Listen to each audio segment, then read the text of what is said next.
ஆண்டவராக இயேசு கிறிஸ்துவின் விலையேறப்பட்ட நாமத்தினாலே கர்த்தருடைய ஆவியானவர் அடியனுக்கு கொடுத்திருக்கிறதான ஏஜே பவர் மினிஸ்ட்ரி ஊழியத்தின் சார்பில் அன்பின் வாழ்த்துக்களை தெரிவித்துக் கொள்கிறேன். எனக்கு அருமையானவர்களே, ஒவ்வொரு நாளும் ஆண்டவருடைய வார்த்தையை இணையதளத்தின் மூலமாய் காண்கின்றீர்கள். உங்கள் அலைபேசியிலே தொலைக்காட்சியிலே கண்டு கொண்டிருக்கின்றீர்கள். கர்த்தர் நல்லவர். அல்லேலூயா. கர்த்தரால் நீங்கள் ஆசீர்வதிக்கப்பட்டவர்கள். ஆமேன். உங்களை மனதார வாழ்த்தி ஆசீர்வதிக்கிறேன். மனதார உங்களை வாழ்த்துகிறேன். எனக்கு அருமையானவர்களே, நீங்கள் உங்கள் உறவுகள் நண்பர்களுக்கு இதை குறித்து சொல்லுங்கள்.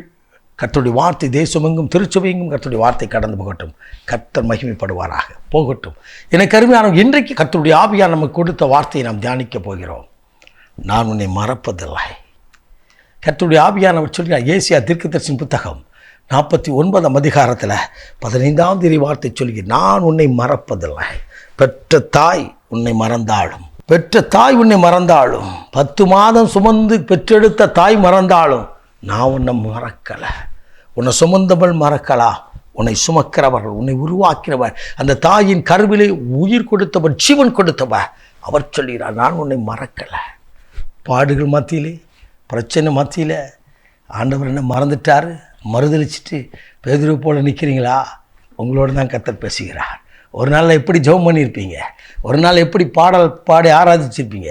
ஒவ்வொரு நாளும் வேதத்தை வாசிச்சிருப்பீங்க. இன்றைக்கு சில நெருக்கங்கள் மத்தியில், சில நிந்தைகள் மத்தியில், குழப்பங்கள் மத்தியில் எல்லாத்தையும் விட்டுட்டேன் அப்படின்னு நினைக்கிங்களோ? இனி என்ன ஜெபம் பண்ண வேண்டியிருக்கு? இனி எதுக்கு நான் வாசிக்கணும்? இனி ஏன் நான் ஜெபம் பண்ணி இனி என்ன கிடைக்குதுன்னு நினைக்கிங்களா?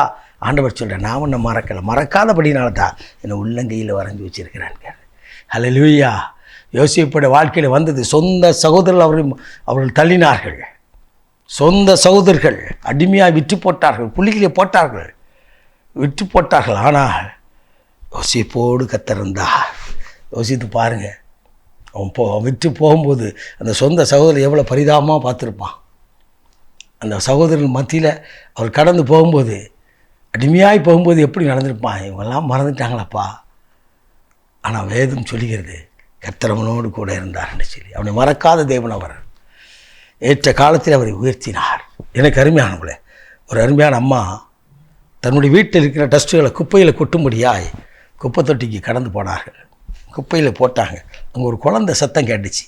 அந்த குழந்தை எடுத்துகிட்டு வந்தாங்க. இவங்களுக்கு குழந்தை கிடையாது. இந்த குழந்தை எடுத்து தன் புருஷன்கிட்ட காட்டினாங்க. இந்த புருஷன்கிட்ட காட்டும்போது புருஷன் சொன்னார், என்ன செய்ய போகிறேன்னாரு. நமக்கு குழந்தை இல்லை, இந்த குழந்தைய எடுத்து வளர்ப்போம் அப்படின்னாங்களாம். அந்த ஐயா சொன்னாங்களாம், சரி வள. அந்த அவனுக்கு எனக்கு அடுத்தபடியாக நான் ஏக்கத்தோடு இருந்தேன். கடவுளே இல்லைன்னு சொல்லி அவனுக்கு சொல்லிக் கொடுப்பேன் அப்படின்னு சொல்லி வளர்ந்தாங்களாம். ஆனால் அந்த மனுஷன் கடவுளே இல்லைன்னு சொல்கிற ஒரு ஏக்கத்தில் அவர் வளர்ந்து வந்தார். ஆண்டவருடைய வார்த்தை அவரை ரட்சித்தது. ஆண்டவர் அவர் ரட்சித்தார். ஆண்டவருடைய பிள்ளையாய் மாறினார். தூத்துக்குடி பட்டணத்திற்கு வந்தவர் இவ்விதமாய் அவர் எங்களோடு பேசினார். கடவுள் இல்லை என்று சொன்னேன்.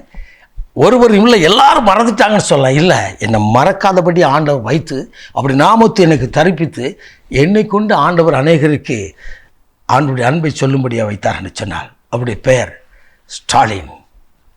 எனக்கு அருமையானவர்களே, அவர்தான் ஈவேரா பெரியார் என்று சொல்லி நம்ம அழைக்கின்ற அந்த பெரியாரோடு வளர்ப்பு மகன்.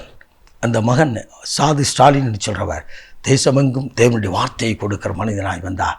தூத்துக்குடி பட்டணத்தில் அநேக முறை ஆண்டவருடைய வார்த்தையை வந்து கொடுத்திருக்கிறார்.